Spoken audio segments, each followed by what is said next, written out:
بسم الله الرحمن الرحيم اللهم إنك عفو تحب العفو فاعف عني. وإن الدار الآخرة لهي الحيوان. യഥാർത്ഥ ജീവിതം എന്നത് അത് പരലോക ജീവിതമാണ്, മരണാനന്തര ജീവിതമാണ്. ലോകാനുയാളമൂൻ മനുഷ്യർ അറിഞ്ഞിരുന്നുവെങ്കിൽ യഥാർത്ഥ ജീവിതം അവിടെയാണ് നമ്മെ കാത്തിരിക്കുന്നത്. അതിവേഗം കഴിഞ്ഞു പോയിക്കൊണ്ടിരിക്കുന്ന സമയങ്ങളിൽ യഥാർത്ഥ ജീവിതത്തിന് വേണ്ടിയുള്ള തയ്യാറെടുപ്പ് നമ്മൾ നടത്തണം. അതിനുവേണ്ടി ഒരു അവസരമായിരുന്നു റമദാൻ. ഇനി ഏതാനും സമയങ്ങളാണ് റമദാനിൽ നമുക്ക് ശേഷിക്കുന്നത്. ഇനിയും തൗബയ്ക്കും ഇസ്തിഗ്ഫാറിനും ഒരുപാട് നന്മകൾ നേടുവാനുള്ള സമയങ്ങൾ കുറച്ചാണെങ്കിൽ നമ്മുടെ മുന്നിൽ ബാക്കിയാണ്. അത് ഫലവത്തായി നമ്മൾ ഉപയോഗപ്പെടുത്തുവാൻ വേണ്ടി ശ്രദ്ധിക്കണം എന്ന് ഓർമ്മപ്പെടുത്തുന്നു. നാളെ പരലോകത്ത് ചെല്ലുമ്പോൾ യഥാർത്ഥ ജീവിതം യഥാർത്ഥ ജീവിതം പരലോക ജീവിതമാണ്. അവിടെ എത്തുമ്പോൾ മനുഷ്യരുടെ മുന്നിൽ സ്വർഗനരകങ്ങൾ കാണിക്കപ്പെടും എന്ന് വിശുദ്ധ ഖുർആനിലുണ്ട്. നരകം വലിച്ചു കൊണ്ടുവരുമെന്ന് വിശുദ്ധ ഖുർആനിലുണ്ട്. യഥാർത്ഥ ജീവിതത്തിലേക്ക് പ്രവേശിക്കുകയാണ്. ചിലർ നരകത്തിലേക്ക്, മനുഷ്യരിലധികവും അവിടേക്കാണ്, ചിലർ സ്വർഗത്തിലേക്ക്. നരകം വലിച്ചു കൊണ്ടുവരപ്പെടുമ്പോൾ വിശുദ്ധ ഖുർആനിലെ വചനമാണ്. നരകം വലിച്ചു കൊണ്ടുവരപ്പെടും. അല്ലാഹു നിയോഗിച്ച മലക്കുകൾ, അധികായന്മാരായ മലക്കുകൾ 70,000 ചങ്ങലകളുള്ള നരകത്തിന്, ഓരോ ചങ്ങലകളും അത് വലിക്കുവാൻ 70,000 മലക്കുകളെ അല്ലാഹു തആല ചുമതലപ്പെടുത്തിയിട്ടുണ്ടാകുമെന്ന് റസൂലുള്ളാഹി സ്വല്ലല്ലാഹു അലൈഹി വസല്ലം പഠിപ്പിച്ചു നമുക്ക് കാണാൻ കഴിയും. ആ നരകം വജീഅ യൗമഇദിൻ ബിജഹന്നം. ആ സമയത്ത് യൗമഇദി യതദക്കറുൽ ഇൻസാൻ വഅന്നാ ലഹു ദിക്റ. അന്ന് മനുഷ്യൻ സ്വയം ഒരു ഉന്മൂലനാകും, ഒരു ഉന്മോദനം കൈക്കൊള്ളും. ഒന്ന് നന്നായിരുന്നെങ്കിൽ, സൽക്കർമ്മങ്ങൾ ചെയ്തിരുന്നെങ്കിൽ, ഈ നരകത്തിൽ നിന്ന് രക്ഷപ്പെടാൻ അവിടെ തുറന്നു കാണിക്കപ്പെട്ട സൂക്ഷ്മത പാലിച്ചവർക്ക് വേണ്ടി അള്ളാഹു മറനീക്കി കാണിച്ച ആ സ്വർഗീയ ഭവനം അത് നേടിയെടുക്കാൻ മനുഷ്യൻ അന്ന് ബോധവാനായിത്തീരും. പക്ഷെ ആ ദിക്ർ കൊണ്ട് പിന്നെ അവൻ എന്ത് ഗുണം കിട്ടാനും? അന്ന് ഉത്ബോധനം സ്വീകരിച്ചിട്ട് ഫലമില്ല എന്നാണ് അല്ലാഹു തആല നമ്മെ പഠിപ്പിക്കുന്നത്. അതുകൊണ്ടാണ് ദുനിയാവിൽ തന്നെ താക്കീതുകൾ, ഉപദേശങ്ങൾ നമുക്ക് നൽകുന്നത്. ഈ റമദാൻ ഒന്നുകിൽ നമുക്ക് അനുകൂലമായ സാക്ഷിയായി നാളെ പരലോകത്തുണ്ടാകും, അല്ലെങ്കിൽ നമുക്ക് പ്രതികൂലമായിരിക്കും. രണ്ടിനും സാധ്യതയുണ്ട്. സഹോദരങ്ങളെ, നമുക്ക് അനുകൂലമായ സാക്ഷിയായി തീരും എന്ന് നമ്മൾ പ്രതീക്ഷിക്കുക. എന്തെങ്കിലും സ്കലിതങ്ങൾ ഈ റമദാനിൽ തന്നെ വന്നിട്ടുണ്ടെങ്കിൽ സൂചിപ്പിച്ചതുപോലെ തൗബയും ഇസ്തിഗ്ഫാറും കൊണ്ട് നമ്മൾ അതിനെ നീക്കിക്കളയുക. നമ്മൾ ആത്മാർത്ഥമായി സൽക്കർമ്മങ്ങൾ അല്ലാഹുവിന്റെ വചനം ചെയ്തിട്ടുണ്ടെങ്കിൽ വിശ്വാസികളെ സന്തോഷിച്ചുകൊണ്ട് അല്ലാഹു സുബ്ഹാനഹു വ തആല അത് പാഴാക്കുന്നതല്ല. നമ്മൾ റബ്ബിന്റെ വചനം ഉദ്ദേശിച്ച് ഒരു കർമ്മം ചെയ്തിട്ടുണ്ടെങ്കിൽ എത്ര ചെറുതെന്ന് നമ്മുടെ കണ്ണിൽ തോന്നുന്നത് അത് അല്ലാഹുവിന് വേണ്ടിയാണെങ്കിൽ അവൻ അത് പാഴാക്കി കളയുകയില്ല. കാരണം അല്ലാഹു അത് ഇഷ്ടപ്പെടും, അത് സ്വീകരിക്കും, അതിനെ വളർത്തും, പ്രതിഫലം മഹത്തരമാകും. അല്ലാഹു സുബ്ഹാനഹു വ തആല പറഞ്ഞത് വഇന്നല്ലദീന ആമനൂ വഅമിലുസ് സ്വാലിഹാത്ത് ഇന്നാ ലാ നുദീഉ അജ്റ മൻ അഹ്സന അമല. ഈമാനും സൽക്കർമ്മങ്ങളുള്ള ആളുകൾ, വിശ്വാസവും സൽക്കർമ്മവും, അത്തരം ആളുകൾ ഇഹ്സാനോടുകൂടി ചെയ്ത അവരുടെ കർമ്മങ്ങളെ നാം പാഴാക്കുന്നതല്ല. ഇന്നാ ലാ നുദീഉ അജ്റ മൻ അഹ്സന അമല. കർമ്മം നന്നാക്കിയവൻ, ശരിയായ ഈമാനോടുകൂടി പ്രവാചകൻ സല്ലല്ലാഹു അലൈഹി വസല്ലമയുടെ മാതൃകയോടുകൂടി ചെയ്ത സൽക്കർമ്മങ്ങൾ അല്ലാഹു സുബ്ഹാനഹു വ തആല ഒന്നും പാഴാക്കി കളയില്ല. അത് നമുക്കായി ഉണ്ടാകും, നാളെ നമ്മുടെ രക്ഷയ്ക്കായി ഉണ്ടാകും. അതുകൊണ്ട് ഈ ഒരു അവസരത്തിൽ നമ്മൾ ഇനി ചിന്തിക്കേണ്ടത്, റമദാൻ കഴിഞ്ഞാലും നമ്മുടെ ജീവിത വ്യവഹാരം എങ്ങനെയാകണം, നമ്മുടെ നിലപാടുകൾ എങ്ങനെയാകണം, നമ്മുടെ ദിനചര്യകൾ എങ്ങനെയാകണം. റമദാനിൽ നമ്മൾ കുറെ കാര്യങ്ങൾ ചെയ്യാൻ, നന്മകളിൽ ഏർപ്പെടാൻ ശ്രമിച്ചിട്ടുണ്ട്. റമദാൻ കഴിഞ്ഞാലും അത് നിലനിർത്തണമെന്നൊരു ബോധം നമ്മൾ എടുക്കാം, മനസ്സിലൊരു തീരുമാനം ഉണ്ടാക്കുക. റമദാനിന് മുമ്പ് എനിക്കില്ലാതിരുന്ന പലതും ഞാൻ ഈ റമദാനിൽ നേടിയിട്ടുണ്ട്. കുറെ തെറ്റുകൾ ഞാൻ ഒഴിവാക്കിയിട്ടുണ്ട്, കുറെ നല്ല കാര്യങ്ങൾ ചെയ്തിട്ടുണ്ട്, നല്ല ആളുകളുമായി സഹവസിച്ചിട്ടുണ്ട്. എങ്കിൽ പ്രിയപ്പെട്ട സഹോദരങ്ങളെ, റമദാൻ കഴിഞ്ഞാലും ഇത് നമ്മളിൽ ഉണ്ടാകണം, നമ്മുടെ ജീവിതത്തിൽ ഇത് നിലനിൽക്കണം. മുൻഗാമികളായ സലഫു സാലിഹീങ്ങൾ ചില മഹാന്മാർ പറയാറുണ്ടായിരുന്നു,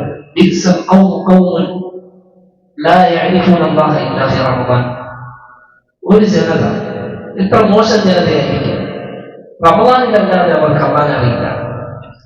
അവർക്കറിയുന്നത് അള്ളാഹുവിനെ അറിയുന്നത് റമദാനെ. അങ്ങനെയുള്ള ഒരു ജനതയുടെ അവസ്ഥ എത്ര മോശമാണ്. ആ ഒരു കൂട്ടത്തിൽ ഞാനും നിങ്ങളും ഉൾപ്പെടരുത്. റമദാനിൽ ഹയ്യായിരുന്ന അയ്യൂമായിരുന്ന അള്ളാഹു തആല അവൻ റമദാൻ കഴിഞ്ഞാലും ഇവിടെ ഉണ്ട്. അവൻ ആരാധിക്കപ്പെടേണ്ടവനാണ്, അവൻ അനുസരിക്കപ്പെടേണ്ടവനാണ്. അവനോട് ധിക്കാരം, അനുസരണക്കേട് റമദാനിലും അല്ലാത്തപ്പോഴും പാടില്ല. റമദാനിലും ഇതര മാസങ്ങളിലും നമുക്ക് മോശമല്ല, രണ്ടും നമുക്ക് വിനയായി തീരും. അല്ലാഹുവിനെ അനുസരിച്ചാൽ നമുക്ക് രക്ഷ, അല്ലാഹുവിനെ ധിക്കരിച്ചാൽ നമുക്ക് ശിക്ഷ. ഇത് നമ്മുടെ മനസ്സിൽ എപ്പോഴും ബോധമുണ്ടാകണം. മരണം വരെയും അള്ളാഹുവിനെ വഴിപ്പെട്ട് കഴിയാനാണ് അള്ളാഹു നമ്മോട് കൽപ്പിച്ചത്. റമദാനിൽ നിന്നല്ല, ഉറപ്പായ മരണം നിനക്ക് വന്നെത്തുന്നത് വരെ നീ അള്ളാഹുവിനെ ആരാധിച്ചു. മരണം വന്നെത്തുന്നത് വരെ. അപ്പൊ എപ്പോഴാണ് നമുക്ക് നന്മകളിൽ നിന്ന് അത് സ്റ്റോപ്പ് ചെയ്യാനുള്ള സന്ദർഭം നമ്മളെ വഴി എത്തുമ്പോൾ പിന്നെ തക്ലീഫില്ല, കൽപ്പനകളോ വിലക്കുകളോ ഒന്നും നമുക്കില്ല. നമ്മൾ പ്രതിഫലം വാങ്ങുന്ന ഘട്ടത്തിലേക്ക് മാറി. നിങ്ങൾ വ്യത്യസ്ത തട്ടുകളിലേക്ക് കടക്കുന്നതാണ് എന്ന് അല്ലാഹു തആല പറഞ്ഞു. ദുനിയാവിൽ തക്ലീഫിന്റെ തട്ടിലാണ് നമ്മളുള്ളത്. അപ്പൊ വിലക്കുകളും വിനോദങ്ങളും കൽപ്പനകളും പാലിച്ചേ മതിയാകും മോഹൻ തൊണ്ടക്കുഴിയിലെത്തുന്നത് വരെ. അപ്പൊ നമുക്കത് ഒഴിവാക്കാനില്ല, ദുനിയാവിൽ ഒഴിവാക്കാൻ നമുക്ക് കഴിയില്ല നന്മകൾ. അപ്പൊ വിശ്വാസിയുടെ മനസ്സിനെ നിറയ്ക്കുന്ന, സന്തൃപ്തി നൽകുന്ന ആരാധനകൾ, നന്മകൾ അത് നിലനിർത്തിക്കൊണ്ടേ നമ്മളിരിക്കണം. നമ്മുടെ നിസ്കാരം, ചില ആളുകളെങ്കിലും റമദാനിൽ നിസ്കാരം ശീലമാക്കുന്നവരുണ്ട്. റമദാനിൽ നിസ്കരിച്ചു, നോമ്പെടുത്തു, വലിയ നന്മയാണ്. പക്ഷെ റമദാൻ കഴിഞ്ഞാൽ ആ നിസ്കാരം മാറ്റിവെക്കേണ്ടവരാണോ നമ്മൾ? അല്ലാഹു തആല രാവിലും പകലുമായി 5 നേരത്തെ നിസ്കാരം ഓരോ മുസ്ലിമിനും ഫർദാക്കിയിട്ടുണ്ട്. റമദാനിൽ നിസ്കരിക്കുക, റമദാൻ അല്ലാത്ത മാസത്തിൽ നിസ്കാരം ഒഴിവാക്കുക എന്നത് ഒരിക്കലും മുസ്ലിമിന് ഉണ്ടാക്കാൻ പാടില്ല. നമസ്കാരം ഒഴിവാക്കൽ വലിയ അധർമ്മങ്ങളിൽപ്പെട്ടതാണ്, കുഫറിൽ എണ്ണപ്പെടുന്നതാണ്, അവിശ്വാസത്തിൽ അത്രമേൽ ഗുരുതരമായ തെറ്റാണ് നിസ്കാരം ഒഴിവാക്കാൻ പാടില്ല. പലരും അത് ശ്രദ്ധിക്കാറില്ല. പലരുടെ കാരണം തെറ്റുകൾ എന്നുള്ളത് മനുഷ്യന്റെ പ്രകൃതിയിൽ തന്നെ തെറ്റായി തോന്നുന്ന ചില കാര്യങ്ങൾ എല്ലാ മതസ്ഥർക്കും മുസ്ലിമിനും കാഫറിനും തോന്നുന്നു. അത് ചില ആളുകൾ ഒരു മനുഷ്യനെ കൊല്ലുക, അധാർമിക പ്രവർത്തികളിൽ ഏർപ്പെടുക, അവിഹിതങ്ങളിൽ ഏർപ്പെടുക, ഇത് പലർക്കും തെറ്റായിട്ട് തോന്നും. പക്ഷെ അതിനേക്കാൾ ഗൗരവമായിട്ട് നിസ്കാരം ഒഴിവാക്കൽ വലിയ തിന്മയായിട്ട് ഇസ്ലാം പഠിപ്പിക്കുന്നുണ്ട്.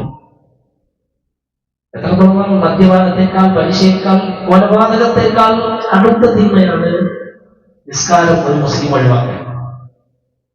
കാരണം നേരത്തെ പറഞ്ഞ തിന്മകളിലൂടെ ഒരു മനുഷ്യൻ അവിശ്വാസിയാവുകയില്ല. നിസ്കാരം ഒഴിവാക്കുന്നതിലൂടെ അവന്റെ ഈമാൻ തന്നെ പൂർണ്ണമായി നഷ്ടപ്പെടാം. അത്ര ഗുരുതരമാണ്. അതുകൊണ്ട് സഹോദരങ്ങളെ, നിസ്കാരത്തിൽ നമ്മൾ നോക്കിക്കാണുക, ജീവിതത്തിൽ അത് നിലനിർത്തുക, സമയബന്ധിതമായി, പുരുഷന്മാർ ജമാഅത്തായി. അത് കഴിഞ്ഞാൽ പിന്നെ നമുക്ക് സുന്നത്തുകളുമുണ്ട്. റമദാൻ നമ്മൾ സുന്നത്തുകൾ എടുത്തിരുന്നു, റമദാൻ കഴിഞ്ഞാൽ നമുക്ക് സുന്നത്ത് നിസ്കാരങ്ങളുണ്ട്. നബി സല്ലല്ലാഹു അലൈഹി വസല്ലം നമ്മെ പഠിപ്പിച്ച റവാത്തിബ് നിസ്കാരങ്ങൾ, ഫർദിന് പുറമെ ആരെങ്കിലും ഒരു ദിവസം 12 റക്അത്ത് സുന്നത്ത് നിസ്കരിച്ചാൽ ഒരു ഭവനം അല്ലാഹു തആല സ്വർഗ്ഗത്തിൽ അവന് പണിയുമെന്നാണ്. അതിനു വേണ്ടി ഒരു ഭവനം 12 റക്അത്ത് നിസ്കരിച്ചവർ. ആ റവാത്തിബുകൾ നമുക്ക് മനസ്സിലാകുമ്പോൾ ളുഹറിന് മുമ്പ് 4 റക്അത്ത്, ളുഹർ കഴിഞ്ഞാൽ 2 റക്അത്ത്, മഗ്രിബിന് ശേഷം 2, ഇശാഇന് ശേഷം 2, ഫജ്ർ നിസ്കാരത്തിന് മുമ്പ് 2. ഇങ്ങനെ 12 റക്അത്തുകൾ നമ്മൾ ശീലമാക്കിയാൽ അല്ലാഹു സുബ്ഹാനഹു വ തആല അവന് ഒരു പ്രത്യേക ഭവനം സ്വർഗ്ഗലോകത്ത് പണിയുമെന്നാണ് റസൂലുള്ളാഹി സ്വല്ലല്ലാഹു അലൈഹി വസല്ലം പഠിപ്പിച്ചു. അപ്പൊ അത് നിലനിർത്താൻ നമ്മൾ ശ്രദ്ധിക്കുക. റമദാൻ കഴിഞ്ഞാലും ചില സുന്നത്ത് നോമ്പുകളുണ്ട്, അതൊക്കെ അനുഷ്ഠിക്കാൻ വേണ്ടി നമ്മൾ ശ്രദ്ധിക്കുക. ശവ്വാലിൽ 6 നോമ്പുണ്ട്. നമ്മൾ റമദാനിനോട് വിട പറഞ്ഞ് പെരുന്നാൾ ദിവസം, പെരുന്നാൾ സുദിനം നോമ്പ് ഹറാമാണ്. അത് കഴിഞ്ഞാൽ 6 ദിവസം ശവ്വാലിൽ നോമ്പെടുക്കൽ സുന്നത്താണ്. നബി സല്ലല്ലാഹു അലൈഹി വസല്ലം പറഞ്ഞു, മൻ സാമ റമദാന ثم أتبعه 6 من ശവ്വാൽ, ആരെങ്കിലും റമദാനിൽ നോമ്പെടുക്കുകയും അതിനെ തുടർന്ന് ശവ്വാൽ മാസത്തിൽ 6 നോമ്പെടുക്കുകയും ചെയ്താൽ കാന കസിയാമി ദഹർ, അത് കാലം മുഴുക്കെ നോമ്പെടുത്തത് പോലെയാണ്. കാരണം റമദാനിൽ 30 നോമ്പുണ്ട്. ഒരു നോമ്പ് 10 ഇരട്ടിയാണ്. 10 നന്മകൾക്ക് സമാനമാണ്. അങ്ങനെ 300, 6 നോമ്പുകൾ അധികം സുന്നത്തായി ചെയ്യുമ്പോൾ അതും ഒരു നോമ്പ് 10 ഇരട്ടിയാണ്. അങ്ങനെ 6 നോമ്പുകൾ 60, വർഷത്തിൽ 360 ദിവസമാണ്. കാലം മുഴുക്ക നോമ്പെടുത്തവരെ പോലെ ആ ഒരു പ്രതിഫലത്തിലേക്ക് എത്തുന്നു. ഇനി അതിലും കൂടുതൽ നന്മകൾ നേടണമെങ്കിൽ തിങ്കൾ, വ്യാഴം നബി സല്ലല്ലാഹു അലൈഹി വസല്ലം സുന്നത്ത് നോമ്പുകൾ പഠിപ്പിച്ചിട്ടുണ്ട്. മാസത്തിൽ 3 ദിവസം അല്ലാതെ നോമ്പെടുക്കാം. ചുരുക്കത്തിൽ നോമ്പ് ഹറാമായിട്ടുള്ളത് വർഷത്തെ 5 ദിവസമാണ്. 2 പെരുന്നാൾ സുദിനങ്ങൾ, പിന്നീട് ബലിപെരുന്നാളിനോട് തുടർന്ന് വരുന്ന അയ്യാമുത്ത തശ്രീഖിന്റെ 3 ദിവസങ്ങൾ. ഇതല്ലാത്ത ഏത് ദിവസവും വിശ്വാസിക്ക് നോമ്പെടുക്കാം. എന്നാൽ ശനിയോ വെള്ളിയോ ആണെങ്കിൽ അത് മാത്രമാക്കി പിടിക്കരുതെന്നുള്ള ചില ഉപദേശങ്ങളും നിർദ്ദേശങ്ങളും നമുക്ക് ഹദീസുകളിൽ കാണാം. ശനിയാഴ്ച നോമ്പെടുക്കുന്നവൻ അതിനു മുമ്പോ ശേഷമോ ഉള്ള ദിവസം കൂടി ചേർത്ത് പിടിക്കണം. വെള്ളിയും മാത്രമായി ഒരു നോമ്പെടുക്കണ്ട എന്നും നമുക്ക് നിരുത്സാഹപ്പെടുത്തി പറഞ്ഞത് നബി സല്ലല്ലാഹു അലൈഹി വസല്ലം ഉപദേശിച്ചത് കാണാം. വേഗം കൂടി പിടിച്ച് ആൾക്ക് വെള്ളി എടുക്കാം. വെള്ളി പിടിക്കുന്ന ആൾക്ക് ശനിയും കൂടി എടുക്കാം. അല്ലെങ്കിൽ ശനി നോമ്പെടുക്കുന്ന ആൾക്ക് ഞായറും കൂടെ ഒന്ന് ചേർത്ത് പിടിച്ചാൽ മതി. പക്ഷെ അല്ലാത്ത എല്ലാ സന്ദർഭങ്ങളും ഇങ്ങനെ നോമ്പ് സുന്നത്താണ്. മഹാനായ ദാവൂദ് അലൈഹിസ്സലാമിന്റെ സുന്നത്തായി പറയുന്നത് നബി സല്ലല്ലാഹു അലൈഹി വസല്ലം പ്രശംസിച്ച് പറഞ്ഞ നോമ്പാണ് ഉന്നതപ്പെട്ട ദിവസങ്ങളിൽ നോമ്പെടുക്കുക. കഴിയുന്ന ആളുകൾ അങ്ങനെയൊക്കെ ഒന്ന് ചിന്തിക്കുക. നോമ്പുമായി നമ്മൾ ഇബാദത്തുകൾ ഈ റമദാൻ കഴിഞ്ഞാലും ഉപേക്ഷ വരുത്തരുത് എന്നാണ് ഈ പറഞ്ഞതിന്റെ സാരം. അല്ലാഹു സുബ്ഹാനഹു വ തആല കൂടുതൽ നന്മകൾ ഏർപ്പെടാൻ നമുക്കെല്ലാം തൗഫീഖ് നൽകി അനുഗ്രഹിക്കുമാറാകട്ടെ. റമദാനിന്റെ അവസാനത്തിൽ നമ്മൾ കൂടുതൽ ചെറിയ അവസാനിക്കുന്ന ഈ നിമിഷങ്ങളിൽ നമുക്ക് ഏറ്റവും അധികം ചെയ്യേണ്ട കർമ്മം എന്നത് ഇസ്തിഗ്ഫാറും തൗബയും തന്നെയാണ്. നമ്മുടെ മുൻഗാമികളായ നേതാക്കന്മാർ, സഹാബത്ത്, താബീങ്ങൾ അവർ കാണിച്ചു തന്നൊരു മാതൃകയാണ്.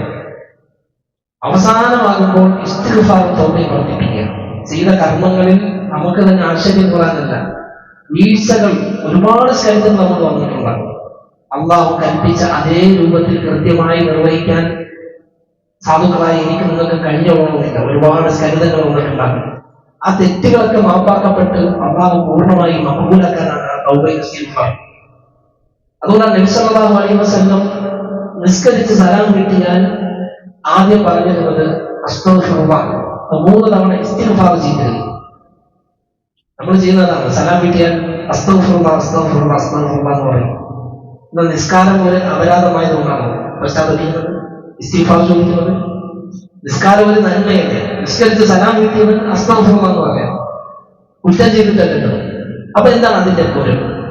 നിസ്കാരത്തിൽ ഒരുപാട് സ്കലിതങ്ങൾ നമുക്ക് വന്നിട്ടുണ്ടാകാം, അശ്രദ്ധ ഉണ്ടായിട്ടുണ്ടാകാം, ഭയഭക്തി കുറഞ്ഞു പോയിട്ടുണ്ടാകാം. ഇതൊക്കെ പരിഹരിക്കപ്പെടാനാണ് ഇസ്തിഗ്ഫാർ. റമദാൻ വിടവാങ്ങുമ്പോൾ റമദാനിൽ വന്ന സ്കലിതങ്ങൾ അത് പരിഹരിക്കപ്പെടാനാണ് ഇസ്തിഗ്ഫാർ തൗബയും. വെറുതെ ഇരിക്കാൻ പറഞ്ഞുകൊണ്ടിരിക്കാം.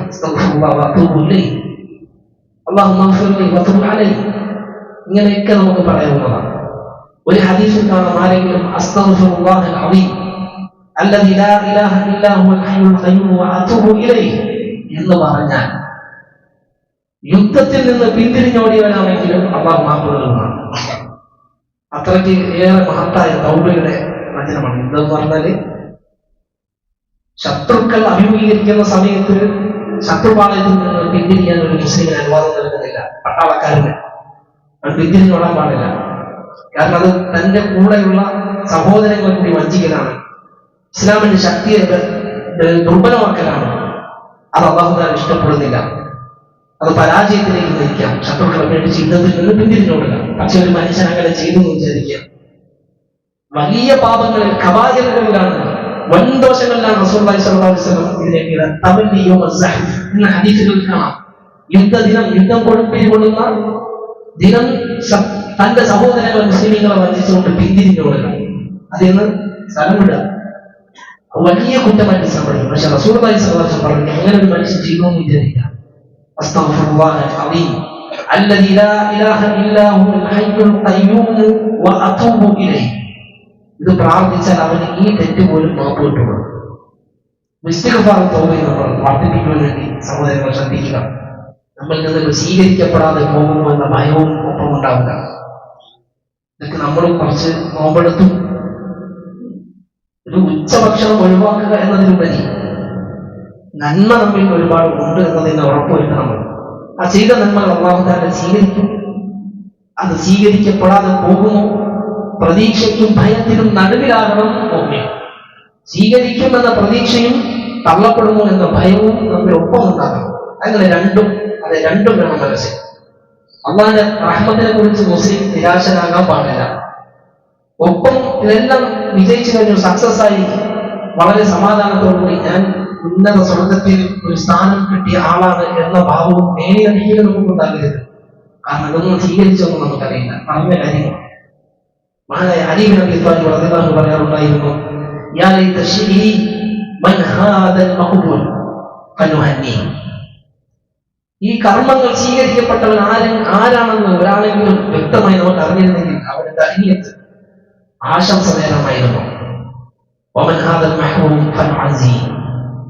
ആർക്കാണ് ഇത് സ്വീകരിക്കപ്പെടാതെ തള്ളപ്പെട്ടത് എന്ന് അറിഞ്ഞിരുന്നെങ്കിൽ അവന് വേണ്ടി അനുശോചനം നടത്താമായിരുന്നു. മരിച്ച പിന്നെ ഒരു മരണം നടന്ന അതിന്റെ ബന്ധുക്കൾക്ക് അവന് അനുശോചനം പറയാം, ദുഃഖം. അപ്പൊ ഈ കർമ്മങ്ങൾ സ്വീകരിക്കപ്പെടാത്തതിന് വേണ്ടി അനുശോചനം പറയാം, സ്വീകരിക്കപ്പെട്ടതിന് വേണ്ടി അനുമോദനങ്ങൾ നടത്താമായിരുന്നു. പക്ഷെ നമുക്കറിയില്ലല്ലോ. അപ്പൊ ഭയത്തിന് നടുവിൽ മുസ്ലിം കഴിയണം എന്നത് പ്രത്യേകം നമ്മൾ ശ്രദ്ധിക്കേണ്ടതാണ്. അല്ലാഹു തആല നമ്മുടെ എല്ലാ കർമ്മങ്ങളും അവൻ കബൂലാക്കുന്നവരാകട്ടെ. ഈദ് മുസല്ലയിലേക്ക് പെരുന്നാൾ സുദിനത്തിൽ നമ്മൾ പുറപ്പെടാൻ വേണ്ടി ശ്രദ്ധിക്കുക. പെരുന്നാൾ നിസ്കാരം മുഖ്യമാണ്. റമദാൻ ഇവിടെ പറയുമ്പോൾ നമുക്ക് ചെയ്യാനുള്ള മഹത്തായ ഒരു ആരാധന അത് ഈദ് നിസ്കാരമാണ്. ഈദ് മുസല്ലയിൽ വെച്ചാണ് നിർവഹിക്കേണ്ടത്, പള്ളികളിലല്ല. നബി സല്ലല്ലാഹു അലൈഹി വസല്ലം പെരുന്നാൾ ആഘോഷിച്ചത്, പെരുന്നാൾ നിസ്കരിച്ചത് ഒരു നിസ്കാരത്തിന് എത്രയോ ഇരട്ടി പ്രതിഫലം സാധാരണ പള്ളികളെക്കാൾ മസ്ജിദ് നബവിയിലുണ്ട്. പക്ഷെ നബി സല്ലല്ലാഹു അലൈഹി വസല്ലം പെരുന്നാൾ ആഘോഷിച്ചതൊക്കെ മുസല്ലയിലായിരുന്നു, പുറത്താണ്. കാരണം ആളുകൾ ധാരാളം സമ്മേളിക്കുന്നതിന് ഇസ്ലാമിന്റെ ഈ മഹത്തായ സാഹോദര്യവും ഈ ഒരു ആരാധനയും അതിന്റെ സൗന്ദര്യവും ലോകരറിയുന്നതിന് വേണ്ടിയൊക്കെ അതിന്റെ ഹിക്മത്തായ റസൂലുള്ളാഹി സ്വല്ലല്ലാഹു അലൈഹി വസല്ലം ചെയ്തതാണ്. നമ്മൾ ഈദ് മുസല്ലയിലേക്കാണ് പോകുന്നത്. ഈദ് ഗാഹ് എന്ന് നമ്മൾ പറയാറുണ്ട്, പള്ളിയിലല്ല. പള്ളിയിലാക്കണമെങ്കിൽ ശക്തമായ മഴ അല്ലെങ്കിൽ മറ്റെന്തെങ്കിലും പ്രകൃതിക്ഷോഭങ്ങൾ, കാറ്റ്, പ്രശ്നം, ശത്രുക്കളുടെ ഭീതി, ഇതൊക്കെ നിലനിൽക്കുന്നുണ്ടെങ്കിൽ നമുക്ക് പള്ളിയിൽ വെച്ചാക്കാം. അതൊക്കെ അനുവാദമുണ്ട്. പള്ളിയിൽ വെച്ച് നിസ്കരിച്ചാൽ നിസ്കാരം ശരിയാകും. പക്ഷേ റസൂലുള്ളാഹി സ്വല്ലല്ലാഹു അലൈഹി വസല്ലമയുടെ സുന്നത്ത് നമ്മൾ നഷ്ടപ്പെടുത്തരുത്. അത് ഈദ് മുസല്ലയിലേക്കാണ് പോകേണ്ടത്. അവിടെ പോയി വേറെ നിസ്കാരമൊന്നുമില്ല, ഈദ് നിസ്കാരം മാത്രമേ. പള്ളി പോലെ തഹിയ്യത്തൊന്നും നമുക്ക് പഠിപ്പിച്ചിട്ടില്ല. തക്ബീർ പറയുക എന്ന മഹത്തായ ഒരു സുന്നത്ത് പോലും നിങ്ങൾക്ക് അള്ളാഹു നേർവഴി കാണിച്ചതിനായി അള്ളാഹുവിനെ തക്ബീർ ചൊല്ലുന്നതിന് വേണ്ടി എന്നൊക്കെ ഖുർആനിൽ നമ്മെ ഉപദേശിച്ചത് കാണാം. അല്ലാഹു അക്ബർ, അല്ലാഹു അക്ബർ, അല്ലാഹു അക്ബർ, ലാ ഇലാഹ ഇല്ലല്ലാഹു, അല്ലാഹു അക്ബർ, അല്ലാഹു അക്ബർ വലില്ലാഹിൽ ഹംദ്. നമുക്ക് പരിചയമുള്ള തക്ബീർ. തക്ബീർ വന്നാൽ തെറ്റ് മതി. ആമിയുടെ തക്ബീർ ധ്വനികൾ ഇങ്ങനെ ഒഴുകിയാൽ മതി. അത് പെരുന്നാളിന്റെ വാർത്ത നമ്മൾ കേട്ടാൽ റമദാൻ വിടവാങ്ങി ശവ്വാലിൽ പ്രവേശിച്ചു വരുന്നത് റമദാനിന്റെ അവസാനത്തെ നോമ്പ് കഴിഞ്ഞ് സൂര്യാസ്തമനം മുതൽ തുടങ്ങി ഈദ് നിസ്കാരം അതിന് പ്രവേശിക്കുന്നത് വരെ നമുക്ക് പറയാം. ഈദ് നിസ്കാരം വരെ തക്ബീറുണ്ട്. ആ തക്ബീർ നമ്മൾ പ്രത്യേകം ചൊല്ലാൻ വേണ്ടി ഒരു അവസരത്തിൽ നമ്മൾ ഓർക്കുക. എല്ലാവരെയും ഈദ് മുസല്ലയിലേക്ക് കൊണ്ടുപോകാനാണ് നബി സല്ലല്ലാഹു അലൈഹി വസല്ലം കൽപ്പിച്ചത്. സ്വഹാബാക്കൾ പറഞ്ഞ് നമുക്ക് കാണാം, പറയാം, ആർത്തവ കാര്യങ്ങളെപ്പോഴും രണ്ട് പെരുന്നാളിലും അവരെയും കൂടി ഈദിലേക്ക് പങ്കെടുപ്പിക്കാൻ വേണ്ടി ഞങ്ങളോട് കൽപ്പിച്ചിരുന്നു എന്നാണ് നബി സല്ലല്ലാഹു അലൈഹി വസല്ലം കൽപ്പിച്ചു. രണ്ട് ഈദിന് ആർത്തവ കാര്യങ്ങൾക്ക് നിസ്കരിക്കാൻ പാടില്ല നമുക്കറിയാം. പക്ഷെ അവരെന്തിനാണ് അവിടെ കൊണ്ടുപോകുന്നത്? അവർ ആ സുദിനത്തിൽ വിശ്വാസികളുടെ ആരാധനകൾക്ക് സാക്ഷിയാകാനും അതിന്റെ അനുഗ്രഹം അവർ കൂടി കിട്ടാനും അവര് നിസ്കാരത്തിൽ നിന്ന് മാറി നിൽക്കാനും. എന്നാൽ ആ സംഗമസ്ഥാനത്ത്, അത് പള്ളിയിലല്ലോ, പള്ളിയല്ലാത്ത ആർത്തവകാരിക്കൊരു പ്രശ്നമില്ല, അവർക്ക് അവിടെ ഹാജരാക്കാം. അതിന് സാക്ഷ്യം വഹിക്കാം, തക്ബീറുകൾ ചൊല്ലാം, ദുആയിൽ പങ്കെടുക്കാം, ഇമാമിന്റെ ഖുത്ബ ശ്രമിക്കാം. ഇതിനു വേണ്ടിയാണ് അവരെ കൂടി പങ്കെടുപ്പിക്കാൻ റസൂലുള്ളാഹി സ്വല്ലല്ലാഹു അലൈഹി വസല്ലം. ചില സഹാബാക്കൾ നബി സല്ലല്ലാഹു അലൈഹി വസല്ലമയോട് ചോദിച്ചു, അല്ലാഹുവിന്റെ റസൂലേ, യാ റസൂലല്ലാഹി ഇഹ്ദാനാ ലൈസ ലഹാ ജിൽബാബ്. നിങ്ങൾ ചില സ്ത്രീകൾക്ക് ജിൽബാബില്ല, കാരണം ദാരിദ്ര്യം കൊണ്ട് ബുദ്ധിമുട്ടിയിരുന്ന സഹാബാക്കളിൽ ചില വനിതകൾക്ക് ഇസ്ലാമികമായ ശർഈയായ വസ്ത്രം ധരിച്ചുകൊണ്ട് പുറത്തിറങ്ങാൻ വസ്ത്രമില്ല. അവര് വീട്ടിൽ തന്നെ ഇരിപ്പാണ്. അവരും വരണോ? നബി സല്ലല്ലാഹു അലൈഹി വസല്ലം പറഞ്ഞു, ലിതുൽബിസ്ഹാ സാഹിബതുഹാ ബിജിൽബാബിഹാ. തന്റെ മുസ്ലിം സഹോദരിമാരിൽ ആരെങ്കിലും അവളുടെ ഒരു വസ്ത്രം അധികമുണ്ടെങ്കിൽ അവൾക്ക് കൊടുത്ത് കടം കൊടുത്തെങ്കിലും അവൾ ഈദ് മുസല്ലയിലേക്ക് കൊണ്ടുവരാൻ നബി സല്ലല്ലാഹു അലൈഹി വസല്ലം പഠിപ്പിച്ചു. അങ്ങനെ കൽപ്പിച്ചു. വസ്ത്രത്തിന്റെ ദാരിദ്ര്യം അന്ന് സഹാബാക്കളിൽ ഉണ്ടായിരുന്നു. ഈ ഒരു അവസരത്തിൽ നമ്മൾ ചിന്തിക്കേണ്ടത്, അള്ളാഹു ഒരുപാട് വസ്ത്രം തന്നു നമ്മളെ അനുഗ്രഹിച്ചു. ധാരാളം ആ വസ്ത്രത്തിൽ നന്ദി കാണിക്കുക അള്ളാഹുവിന്റെ നിയമത്താണ്. അള്ളാഹുവിനെ ധിക്കരിക്കുന്ന വസ്ത്രങ്ങൾ പെരുന്നാളിൽ നമ്മൾ ധരിക്കാതിരിക്കുക. നോമ്പെടുത്ത് തറാവീഹ് നിസ്കരിച്ച് ഒരുപാട് നന്മകൾ ഏർപ്പെട്ടിട്ട് പെരുന്നാൾ സുദിനം നമ്മുടെ വസ്ത്രം കൊണ്ട് തന്നെ എല്ലാം തക്കുകയും മാറി മറിഞ്ഞുകൊണ്ട് നമ്മൾ മാനവരെ അറിയിക്കരുത്. അത് പ്രത്യേകം ശ്രദ്ധിക്കേണ്ടതാണ്. എടുക്കുന്ന വസ്ത്രം, ധരിക്കുന്ന വസ്ത്രത്തിൽ മാന്യത നമ്മൾ കാത്തു സൂക്ഷിക്കുക. ശർഈന് വിരുദ്ധമായ വസ്ത്രം ധരിക്കാതിരിക്കുക. അവിശ്വാസികളെ അനുകരിക്കുന്ന വസ്ത്രം, സിനിമ കായിക താരങ്ങളെ അനുകരിക്കുന്ന വസ്ത്രം, ഇത് നമ്മൾ ധരിക്കാൻ പാടില്ല. ചിത്രങ്ങളുള്ള, ചിലപ്പോൾ ചില അധർമ്മകാരികളുടെ ചിത്രങ്ങളായിരിക്കും. ടീഷർട്ടിൽ, ഷർട്ടിൽ, പാൻസിൽ ഒക്കെ ചിത്രങ്ങൾ, ജീവനുള്ളവരുടെ ചിത്രങ്ങൾ കൊത്തിയതൊക്കെ നമുക്ക് കാണാൻ കഴിയും. സിനിമാ താരങ്ങളുടെ, പോപ്പ് ഗായകന്മാരുടെ, ഇതൊക്കെ വെച്ചുകൊണ്ട് കാണാം. ഒരിക്കലും ഒരു മുസ്ലിം അത്തരം വസ്ത്രങ്ങൾ ധരിക്കരുത്. നമ്മുടെ ഹെയർ സ്റ്റൈലുകൾ അത് വൃത്തിയായി ഇസ്ലാമികമായി നമ്മൾ കാത്തു സൂക്ഷിക്കാം. മുടി വെട്ടുന്നതിൽ ഒരു മര്യാദ കാണിക്കുക. പ്രിയപ്പെട്ടവരെ, അതെല്ലാം നമ്മൾ പെരുന്നാൾ സുദിനം നമ്മുടെ ഈ നേടിയെടുത്ത തഖ്വകൾ പോയതായി നമ്മൾ വിളിച്ചറിയിക്കുന്ന ഒരവസ്ഥ ഉണ്ടാകുന്നത്. തഖ്വ നിലനിൽക്കണം. തഖ്വ ഭയഭക്തി, അല്ലാഹുവിനുള്ള സൂക്ഷ്മത നിലനിന്നാൽ ദുനിയാവിലും ആഖിറത്തിലും അല്ലാഹു അനുഗ്രഹങ്ങൾ തുറന്നു തരും എന്നത് അല്ലാഹുവിന്റെ വാഗ്ദാനമാണ്. വലൗ അന്ന അഹ്ലൽ ഖുറ ആമനു വത്തഖൂ ലഫതഹ്നാ അലൈഹിം ബറകാത്തിൻ മിനസ് സമാഇ വൽ അർദ്. ആ പട്ടണവാസികൾ വിശ്വാസവും തഖ്വയും നിലനിർത്തിയിരുന്നുവെങ്കിൽ, ഈമാനും തഖ്വയുമുള്ള ആളുകളായിരുന്നുവെങ്കിൽ, ആകാശത്തിന്റെയും ഭൂമിയുടെയും ഉപജീവനത്തിന്റെ കവാടങ്ങൾ നാം അവർക്ക് തുറന്നു കൊടുക്കുമായിരുന്നു. ദുനിയാവിൽ തന്നെ കിട്ടുന്ന കാര്യം തഖ്വ ഉണ്ടെങ്കിൽ ദാരിദ്ര്യം പിടിപ്പെടില്ല. മനസ്സിന് ദാരിദ്ര്യം പിടിപ്പെടില്ല. കിട്ടുന്നതിൽ അല്ലാഹു ബറക്കത്ത് വയ്ക്കും, അനുഗ്രഹം വയ്ക്കും. ബറക്കത്ത് എന്ന് പറഞ്ഞാല് കുറെ കിട്ടലല്ല, അതാണ് നമ്മൾ മനസ്സിലാക്കുന്നത്. സമ്പത്തിന്റെ വിഭവങ്ങളുടെ ആധിക്യമല്ല ബറക്കത്ത്. ഉള്ളതിൽ ലഭിക്കുന്ന സംതൃപ്തിയും നമ്മുടെ ആവശ്യങ്ങൾ പരിഹരിക്കപ്പെടലും നിർവൃതിയും ആത്മനിർവൃതിയുമാണ് ബറക്കത്ത്. അതിലൂടെ കിട്ടുന്നത്. അത് അല്ലാഹു തആല നമുക്ക് പ്രദാനം ചെയ്യും. അല്ലാഹു അനുഗ്രഹിക്കുമാറാകട്ടെ. അൽഹംദുലില്ലാഹി റബ്ബിൽ ആലമീൻ. സല്ലല്ലാഹു വസല്ലം അലാ നബിയ്യിനാ മുഹമ്മദിൻ വഅലാ ആലിഹി വഅസ്ഹാബിഹി അജ്മഈൻ. അല്ലാഹുവിനെ സൂക്ഷിച്ച് ഭയന്ന് ജീവിക്കണമെന്ന് ഒരാവർത്തി കൂടി ഓർമ്മപ്പെടുത്തുകയാണ്. സഹോദരങ്ങളെ, റമദാൻ ഇവിടെ പറയുമ്പോൾ, അവസാനിക്കുമ്പോൾ നമുക്ക് ചെയ്യാനുള്ള മറ്റൊരു വലിയ ബാധ്യതയാണ്, നിർബന്ധ കർമ്മമാണ് സകാത്തുൽ ഫിത്ർ എന്നത്. സകാത്തുൽ ഫിത്ർ എന്ന് പറഞ്ഞാൽ, പെരുന്നാൾ സുദിനത്തിൽ ഒരു മനുഷ്യനും തൻ്റെ കുടുംബത്തിനും ഭക്ഷിക്കാൻ ആവശ്യമുള്ള വിഭവം കഴിഞ്ഞാൽ, തൻ്റെ അന്നത്തെ ചിലവിലുള്ള ആവശ്യം കഴിഞ്ഞ് മിച്ചമുണ്ടെങ്കിൽ താൻ മറ്റൊരു മിസ്കീനിനെ ഭക്ഷിപ്പിക്കണം. അത് ഓരോ വ്യക്തികൾക്കും നിർബന്ധമാണ്. കാരണം നോമ്പിന് ഒരുപാട് തെറ്റുകൾ വന്നത് പരിഹരിക്കപ്പെടാൻ കൂടിയാണത്. നോമ്പൊക്കെ അല്ലാഹു തആല സ്വീകരിക്കണ്ടേ? അവ സ്വീകരിച്ചാലേ നമുക്ക് പ്രതിഫലം തരുന്നത്. അവ സ്വീകരിച്ചില്ലെങ്കിൽ പിന്നെ ആര് സ്വീകരിക്കും? അതിന് വേണ്ടി കൂടിയൊക്കെയാണ് ഈ ഒരു പരിഹാരം റസൂലുള്ളാഹി സ്വല്ലല്ലാഹു അലൈഹി വസല്ലം നമുക്ക് നിശ്ചയിച്ചത്. ഹദീസുകളിൽ കാണാം, ഫറദ റസൂലുള്ളാഹി സ്വല്ലല്ലാഹു അലൈഹി വസല്ലം സകാത്തുൽ ഫിത്രി തുഹറത്തൻ ലിസ്സായിം വതുഹ്മതൻ ലിൽ മസാകീൻ.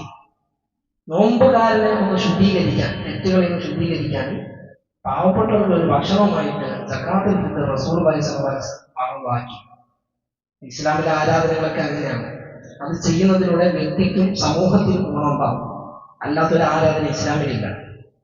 ദ്രോഹിക്കുന്ന ആളുകളെ ബുദ്ധിമുട്ടിക്കുന്ന വൃത്തിഹീനമായ ഒരു ഇബാദത്തും ഇസ്ലാമിലില്ല. ഇത് ഇസ്ലാമിന്റെ സൗന്ദര്യം, ഇത് അള്ളാഹു നിന്നുള്ള ദീനാണെന്നതിന്റെ വലിയ തെളിവ് കൂടിയാണ്. അത് നോമ്പ് അവസാനിക്കുമ്പോൾ തന്നെ സാധുവിനെ ഭക്ഷിപ്പിക്കൽ നമുക്ക് നിർബന്ധമാക്കി. ആർക്കാണ്? തനിക്കും തന്റെ കുടുംബത്തിൽ നിന്ന് കഴിയാനുള്ളത് കഴിഞ്ഞാൽ മിച്ചമുണ്ടെങ്കിൽ. അപ്പൊ ഇതില് നമ്മൾ മിസ്കീൻ ഫക്കീർ എന്ന് പറയുന്നത് പോലും ചിലപ്പോഴത്തേക്ക് അവർ സക്കാത്തുൽ ഫിത്ർ കൊടുക്കേണ്ടി വരും. കാരണം അവർക്ക് അന്ന് കഴിയാനുള്ളത് മിച്ചമുണ്ടെങ്കിൽ, അവർക്ക് പോയിട്ടുള്ളതുണ്ടെങ്കിൽ അവർക്കും കൊടുക്കേണ്ടി വരും. സക്കാത്തുൽ ഫിത്റിന്റെ അളവ് എന്ന് പറഞ്ഞാൽ നബി സല്ലല്ലാഹു അലൈഹി വസല്ലം പഠിപ്പിച്ച ഒരു സ്വാഹ് എന്നാണ്. അത് മദീനയിൽ സ്വഹാബത്തിന്റെ ഇടയിൽ പ്രചാരം ഉണ്ടായിരുന്ന ഒരു അളവാണ് ഒരു സ്വാഹ് എന്നുള്ളത്. ആ ഒരു സ്വാഹ് ഉലമാക്കൾ കണക്കാക്കിയത് മനുഷ്യന്റെ ശരാശരി വലിപ്പമുള്ള ഒരു മനുഷ്യന്റെ 2 കൈകൾ ചേർത്ത് കോരിയാൽ കിട്ടുന്നതിനെ ഒരു മുത്ത് എന്ന് നമ്മൾ വിശേഷിപ്പിക്കാറുണ്ട്. അത് 4 കുവലിനെടുത്ത് കൊടുക്കുമ്പോൾ അവർ ഒരു സ്വാഹായി പരിഗണിച്ചിരുന്നു. അത് ഈത്തപ്പഴം അല്ലെങ്കിൽ മറ്റ് ധാന്യം, അതൊക്കെ അങ്ങനെ തന്നെയാണ് നമുക്ക് കണക്കാക്കുന്നത്. അത് ഭാരതത്തിലേക്ക് നമ്മൾ കൊണ്ടുവരുമ്പോൾ പണ്ഡിത ലോകത്തിൽ വ്യത്യസ്ത അഭിപ്രായങ്ങൾ പറഞ്ഞു കാണാം. നമ്മൾ സാധാരണ ഇവിടെയൊക്കെ 2.5 കിലോ 3 കിലോ അങ്ങനെയൊക്കെ കൊടുക്കാറുണ്ട്. അത് കൊടുത്താലും ഇൻഷാ അല്ലാഹ് ശരിയാകും, യാതൊരു പ്രശ്നവും ഇല്ല. സൂക്ഷ്മതയ്ക്ക് നമ്മൾ ദാനധർമ്മമാണ്. 3 കിലോ കൊടുക്കണമെങ്കിൽ ഹൈറാണ്. സക്കാത്തുൽ ഫിത്ർ കഴിഞ്ഞ് മിച്ചമുള്ളത് അത് സ്വതക്കയായിട്ട് തീരും, ഒരു പ്രശ്നമില്ല. അപ്പൊ അങ്ങനെ നമ്മൾ ധാന്യം കൊടുക്കാൻ വേണ്ടി ശ്രദ്ധിക്കുക. ഒരു നാട്ടിലെ മുഖ്യ ആഹാരമാണ് കൊടുക്കേണ്ടത്, പണമല്ല കൊടുക്കേണ്ടത്, പൈസയല്ല കൊടുക്കേണ്ടത്. സല്ലല്ലാഹു അലൈഹി വസല്ലമയുടെ കാലത്ത് പണമുണ്ട്, ദീനാർ ദിർഹമൊക്കെ ഉണ്ട്. പക്ഷെ സക്കാത്തുൽ ഫിത്റിന്റെ അതിൽ പൈസ കൊടുത്താൽ മതി എന്ന് നമ്മൾ ഉപദേശിച്ചിട്ടില്ല. ചിലപ്പോഴെങ്കിലും ഭക്ഷണത്തെക്കാൾ പൈസയ്ക്ക് ആവശ്യമുള്ള ആളുകളുണ്ടാകും. പക്ഷെ എന്നാലും ഇത് ഇസ്ലാമിലെ നിയമമാണ്, അതങ്ങനെ ചെയ്യാവും. അത് പഠിപ്പിക്കപ്പെട്ടത് കൂടി നിർവഹിക്കാവും. അതുകൊണ്ട് അത് നമ്മൾ ശ്രദ്ധിക്കും. ഓരോ വ്യക്തിക്കും സ്വഹാബാക്കളിൽ നിന്ന് നമുക്ക് കാണാവുന്നത് ഗർഭസ്ഥ ശിശുവിന് പോലും ഉമ്മയുടെ ഉദരത്തിൽ വളർന്ന കുഞ്ഞിന് പോലും സക്കാത്തുൽ ഫിത്ർ കൊടുത്തിരുന്നു എന്നാണ്. നിർബന്ധമില്ലെങ്കിൽ കൂടി അത് കൊടുക്കൽ പുണ്യമാണ് എന്ന് നമുക്ക് മനസ്സിലാക്കാൻ കഴിയും. വയസ്സായവർക്കും സ്ത്രീകൾക്കും കുട്ടികൾക്കും എല്ലാവർക്കും സക്കാത്തുൽ ഫിത്ർ ഉണ്ട്. അപ്പോൾ മക്കൾ പ്രായപൂർത്തിയെത്താത്ത മക്കൾക്ക് തന്റെ ഇണയ്ക്ക് ഒക്കെ പുരുഷൻ ഗൃഹനാഥനാണ് കൊടുക്കേണ്ടത്. അത് അയാളുടെ ഉത്തരവാദിത്തമാണ്. നമ്മൾ ശ്രദ്ധിക്കുമല്ലോ, നമ്മുടെ പള്ളിയിൽ സക്കാത്തുൽ ഫിത്ർ കളക്ട് ചെയ്യുന്നുണ്ട്. നിങ്ങൾക്ക് കൊടുക്കാൻ നിർവഹിക്കാൻ കഴിയില്ല എങ്കിൽ ഇത് കൊടുക്കേണ്ട ആളുകൾ എന്ന് പറഞ്ഞാൽ പാവപ്പെട്ടവരാണ്, ഫുഖറാക്കളും മിസ്കീനുമാണ്. അപ്പോൾ ഒരു ഫക്കീറിന് സക്കാത്തുൽ ഫിത്ർ കിട്ടിയാൽ തനിക്ക് തന്നെ ഇത് തന്റെ ആവശ്യം കഴിഞ്ഞിട്ട് തന്റെ സക്കാത്തുൽ ഫിത്റായി മറ്റൊരാൾക്ക് കൊടുക്കുന്നതിന് തെറ്റൊന്നുമില്ല. അത് കിട്ടിയത് തന്നെ തനിക്ക് വേണമെങ്കിൽ മറ്റൊരാൾക്ക് കൊടുക്കണം. ഒരു ഫക്കീറിന് സക്കാത്തുൽ ഫിത്റിന്റെ ധാന്യം കിട്ടി, ഇനി അയാൾക്കും സക്കാത്തുൽ ഫിത്ർ കൊടുക്കണം എങ്കിൽ അത് തന്നെ വേണമെങ്കിൽ മറ്റൊരാൾക്ക് കൊടുക്കാം. ഇനി അയാൾക്ക് അന്ന് പെരുന്നാളിന് കഴിക്കാനുള്ളതില്ലെങ്കിൽ കൊടുക്കേണ്ടതും ഇല്ല. അതാണ് ഇതിന്റെ രീതി. നമ്മൾ പ്രത്യേകം ശ്രദ്ധിക്കുക. സക്കാത്തുൽ ഫിത്ർ നമ്മൾ മിസ്കീനെ കണ്ടെത്തി കൊടുക്കുക. അതിന് നിങ്ങൾക്ക് പറ്റില്ലെങ്കിൽ നമ്മുടെ പള്ളിയിൽ ഫിത്ർ സക്കാത്തിന്റെ ഫണ്ട് സ്വരൂപിക്കുന്നുണ്ട്. 125 രൂപയാണ് കണക്കാക്കുന്നത്. അവർ ഉത്തരവാദിത്തത്തോടുകൂടി അതിന്റെ അർഹരായ ആളുകളിലേക്ക് സക്കാത്തുൽ ഫിത്റിന്റെ വിഭവം എത്തിക്കും ഇൻഷാ അല്ലാഹ്. അത് നിങ്ങളൊന്ന് പ്രത്യേകം ശ്രദ്ധിക്കുക. അതുപോലെ സക്കാത്തുമായി ബന്ധപ്പെട്ട് മുമ്പ് സൂചിപ്പിച്ചിരുന്ന റമദാനായി പലരും റമദാനിലാണ് കണക്ക് നോക്കി സക്കാത്ത് കൊടുക്കുന്നത്. അങ്ങനെ കൊടുക്കുന്നവർ ഹൈർ അവർക്ക് തെറ്റാതിരിക്കാനൊക്കെ ഇനി സക്കാത്തിന്റെ അർഹരെ കണ്ടെത്തി കൊടുക്കുന്നതിന് ബുദ്ധിമുട്ടുള്ള ആളുകൾ നമ്മുടെ പള്ളിയുമായി ബന്ധപ്പെട്ട് സക്കാത്ത് സെല്ല് പ്രവർത്തിക്കുന്നുണ്ട്. അർഹരായ ആളുകൾ അപേക്ഷയൊക്കെ തരും. അവർ നമ്മളോട് രഹസ്യമായി റിക്വസ്റ്റ് ചെയ്യും.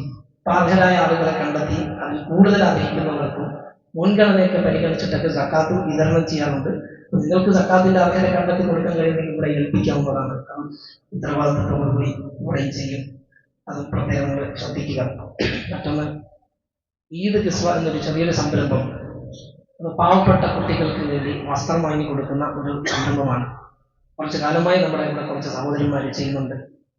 ഒരു കുട്ടിക്ക് 1300 രൂപയാണ് പെരുന്നാൾ സുദിനത്തിന് വസ്ത്രം വാങ്ങി കൊടുക്കുന്നത്. വസ്ത്രം വാങ്ങുന്നത് തന്നെ വലിയ പുണ്യകർമ്മമാണ്. നല്ല വസ്ത്രങ്ങൾ ധരിക്കാൻ, പെരുന്നാളിന് നല്ല വസ്ത്രം ധരിക്കാൻ സുന്നത്താണ്. ഇത് ധരിക്കണം നിർബന്ധമൊന്നുമില്ലെങ്കിലും ചെറിയ മക്കൾക്കാണിത്, മുതിർന്നവർക്കല്ല. കുഞ്ഞു മക്കളുടെ മനസ്സ് സന്തോഷിക്കുന്നതിന് വേണ്ടി നമ്മുടെ സമൂഹത്തിലുള്ള സഹോദരങ്ങൾക്ക് പാവപ്പെട്ട ആളുകളെ കണ്ടെത്തി അവരുടെ അഭിമാനത്തിന് ക്ഷതം വരാതെ രഹസ്യമായി അവർക്ക് ഇഷ്ടമുള്ള വസ്ത്രം എന്നാൽ നമ്മൾ പ്രത്യേകം ഉപദേശം കൊടുക്കാറുണ്ട്. കൂപ്പൺ കൊടുക്കുമ്പോൾ തന്നെ അവരോട് പറയാറുണ്ട്, ഇസ്ലാമികമാകണം വസ്ത്രം, തെറ്റായ വസ്ത്രങ്ങൾ ധരിക്കരുത്. പുരുഷന്മാർ വസ്ത്രധാരണത്തിൽ ശ്രദ്ധിക്കേണ്ടതൊക്കെ ചെറിയൊരു ഓർമ്മപ്പെടുത്തൽ നമ്മൾ കൊടുക്കാറുണ്ട്. ബാക്കി അവരും അള്ളാഹുമാണ്, വാങ്ങുന്ന രക്ഷിതാക്കൾ അത് ശ്രദ്ധിക്കേണ്ടതാണെങ്കിലും നമ്മൾ അത് പരമാവധി സൂക്ഷ്മതയോടെ ചെയ്യാൻ വേണ്ടി ശ്രമിക്കുന്നുണ്ട്. ഇനിയും അതിന്റെ കളക്ഷൻ നടക്കുന്നുണ്ട്.